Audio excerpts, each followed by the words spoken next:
La historia de Poncio Pilato, el gobernador romano implicado en la crucifixión de Jesucristo, teje una narrativa que trasciende el significado religioso para convertirse en una fascinante indagación histórica y moral. Desde las decisiones misteriosas en torno a Barrabás y Cristo hasta la inquietante imagen de Pilato lavándose las manos, su historia se desarrolla en el contexto de una era tumultuosa, marcada por choques culturales, tensiones religiosas y el peso del poder político. En esta exploración profundizaremos en la vida, las decisiones y el destino final de Poncio Pilato, con el objetivo de desentrañar el enigma que envuelve a esta figura clave en la historia bíblica.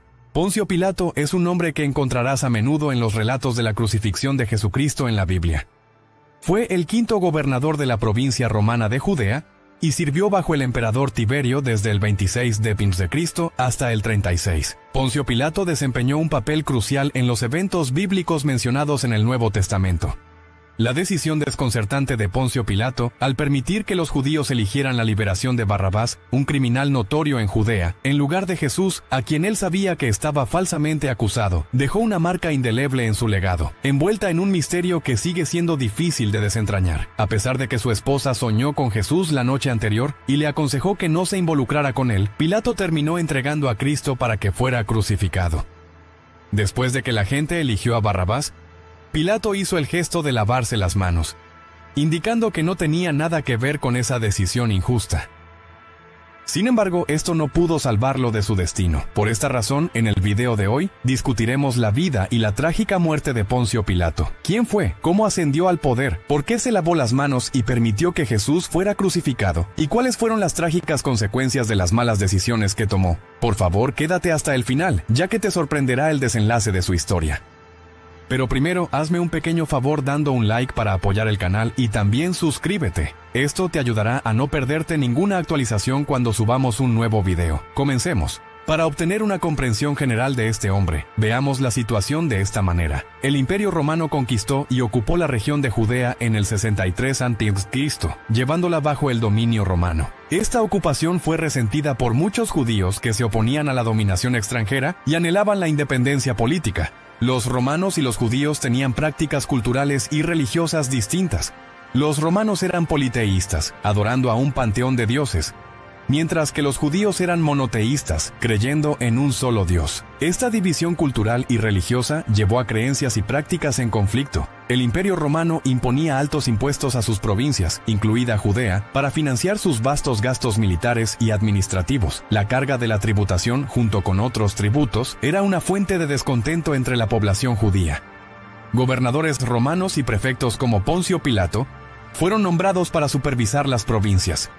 Su autoridad incluía mantener el orden, recaudar impuestos y asegurar la lealtad al Imperio Romano. La forma en que estos funcionarios ejercían su poder a veces conducía a conflictos con la población local. Los romanos a veces mostraban insensibilidad cultural hacia las prácticas religiosas judías. Por ejemplo, los intentos de instalar emblemas o estatuas romanas en Jerusalén, que entraban en conflicto con las creencias religiosas judías contra las imágenes talladas, provocaron indignación y protestas. Hubo levantamientos esporádicos y movimientos de resistencia entre la población judía contra el dominio romano. Grupos como los celotes buscaban resistir la autoridad romana mediante la rebelión armada, contribuyendo a una atmósfera de tensión e inestabilidad. El fervor religioso de los judíos jugó un papel importante. Creían en el pacto especial con Dios y resentían cualquier interferencia extranjera en sus asuntos religiosos. Los romanos, a su vez, a menudo percibían las prácticas religiosas judías como peculiares y eran sospechosos de posibles sentimientos rebeldes. Esto llevó a una serie de tensiones en la región que Poncio Pilato supervisaba, poniendo presión en su gobernanza. La vida temprana de Poncio Pilato no está extensamente documentada, y los registros históricos proporcionan información limitada sobre su trasfondo. Lo que se sabe proviene de breves referencias en textos históricos y los relatos del Nuevo Testamento en la Biblia. Poncio Pilato nació alrededor del año 26 a.C. y provenía de una familia que pertenecía al orden ecuestre romano. Una clase social inferior a la senatorial, pero aún considerada parte de la élite romana. El lugar exacto de su nacimiento es incierto, pero los registros históricos sugieren que probablemente nació en el centro de Italia. El trasfondo familiar y la crianza temprana no están bien documentados, y hay poca información sobre su educación o carrera temprana. ascendió a la prominencia a través de su asociación con figuras influyentes en la política romana, lo que finalmente llevó a su nombramiento en posiciones clave dentro del Imperio Romano. La entrada de Pilato en el servicio público a menudo se atribuye a sus conexiones y relaciones con individuos influyentes en Roma, algo común para los individuos de la clase ecuestre, que aseguraban posiciones en la administración romana a través de conexiones familiares o políticas. La carrera de Pilato en el servicio público progresó y eventualmente se convirtió en el prefecto gobernador de la provincia romana de Judea, un cargo que ocupó aproximadamente desde el 26 hasta el 36 de Cristo. Pilato compartía una cantidad limitada de poder civil y religioso con la asamblea judía del Sanedrín de 23 o 71 ancianos. Como prefecto de Judea, era responsable de la administración civil general de la provincia. Esto incluía la aplicación de la ley romana, el mantenimiento del orden público y la administración de la justicia. El prefecto tenía el mando sobre las fuerzas militares romanas estacionadas en Judea. Esta autoridad le permitía utilizar el poder militar para mantener el orden, suprimir rebeliones y abordar cualquier amenaza a la autoridad romana. Pilato supervisaba la recaudación de impuestos y tributos de la población de Judea. Este era un aspecto crucial de la gobernanza romana, ya que los ingresos generados por las provincias ayudaban a sostener el vasto imperio romano. Pilato servía como la máxima autoridad judicial en Judea. Tenía el poder de presidir juicios, dictar sentencias y administrar castigos. Se esperaba que sus decisiones se alinearan con la ley romana y tenía el poder de imponer la pena capital. Sin embargo, en el caso de Jesús no quería hacerlo. Incluso en el Evangelio de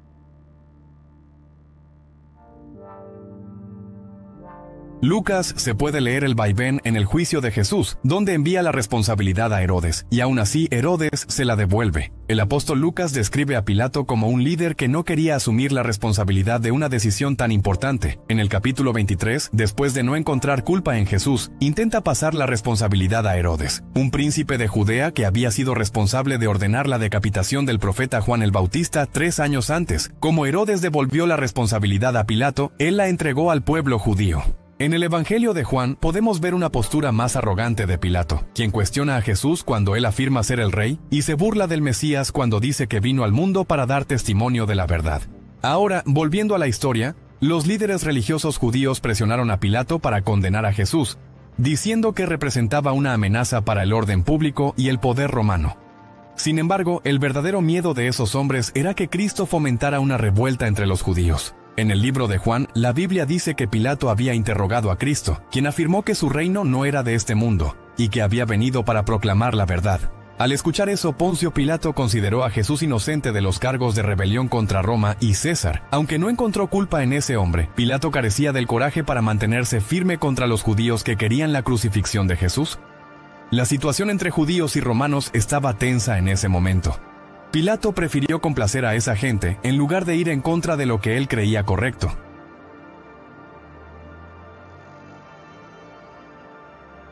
Como parte de una tradición, durante la Pascua ofreció liberar a un prisionero. Pilato propuso liberar a Jesús, pero la multitud pidió la liberación de Barrabás, un criminal convicto. En lugar de Cristo, al ver a su esposo presionado por la gente, la esposa de Pilato, Claudia, le advirtió sobre el error que estaba a punto de cometer. Mira lo que dice la Biblia.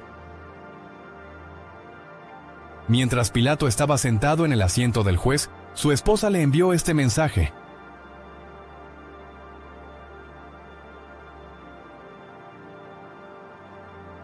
No tengas nada que ver con ese hombre inocente, porque hoy he sufrido mucho en un sueño por causa de él.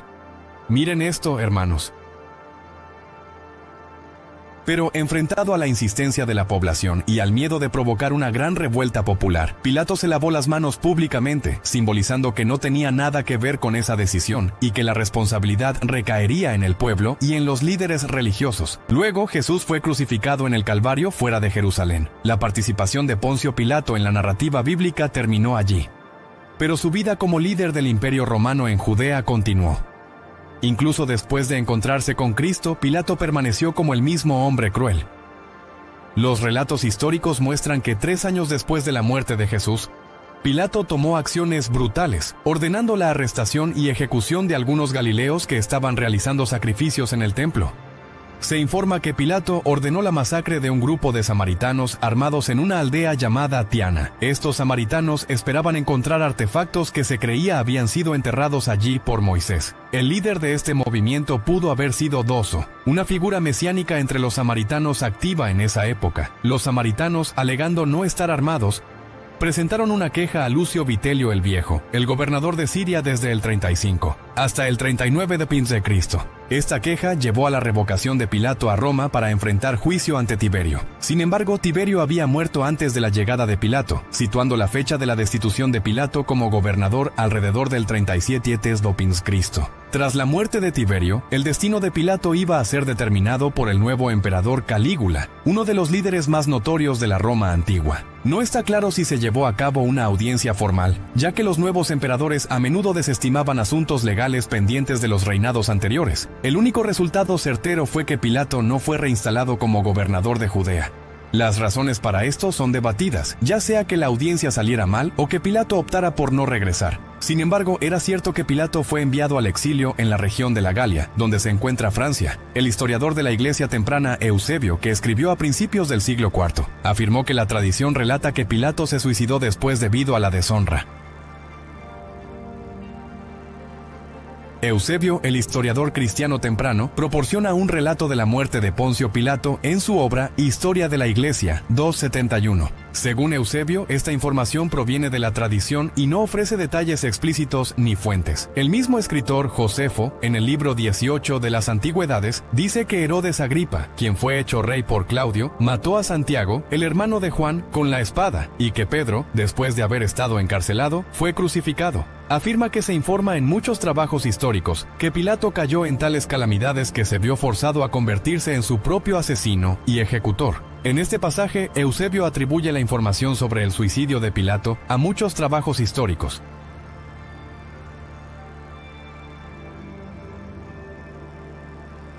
Sin embargo, no especifica qué trabajos proporcionarán referencias directas para corroborar esta afirmación.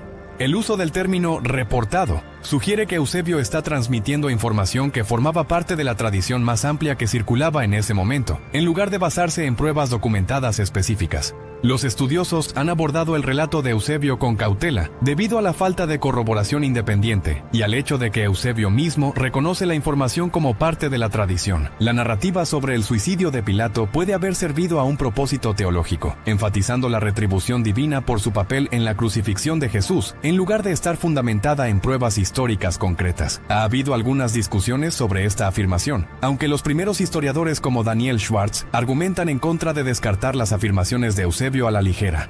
Fuentes notables, incluido el filósofo del segundo siglo Celsus, cuestionaron por qué, si Jesús era Dios, Pilato no había sido castigado. El apologista cristiano Orígenes, escribiendo alrededor del 248 Cristo, respondió sugiriendo que nada malo le ocurrió a Pilato, porque la responsabilidad de la muerte de Jesús recaía en los judíos, no en Pilato. El supuesto suicidio de Pilato no se menciona en los trabajos de Josefo, Filón o Tácito. Paul Meyer sugiere que el destino de Pilato probablemente involucró su retiro como funcionario gubernamental y convertirse en un ex magistrado romano pensionado, en lugar de encontrarse con un final más desastroso. Joan Taylor señala que Filón discutió a Pilato como si ya estuviera muerto en la embajada a Gallo, escrita unos años después del mandato de Pilato como gobernador. El legado de Poncio Pilato permanece como un recordatorio conmovedor de la compleja interacción entre el poder, la moralidad y la convicción personal. Su papel fundamental en la narrativa de la crucifixión, marcado por momentos de ambigüedad moral y conveniencia política, sigue cautivando las mentes a lo largo de los siglos. El enigmático lavado de manos, las decisiones reacias tomadas bajo presión y las consecuencias finales enfrentadas por Pilato, pintan un vívido cuadro de un líder desgarrado entre fuerzas conflictivas. Ya sea en el ámbito de la fe o en los anales de la historia de Poncio Pilato sigue siendo una exploración atemporal de la condición humana, provocando reflexión sobre el impacto duradero de las decisiones tomadas en el crisol de momentos cruciales.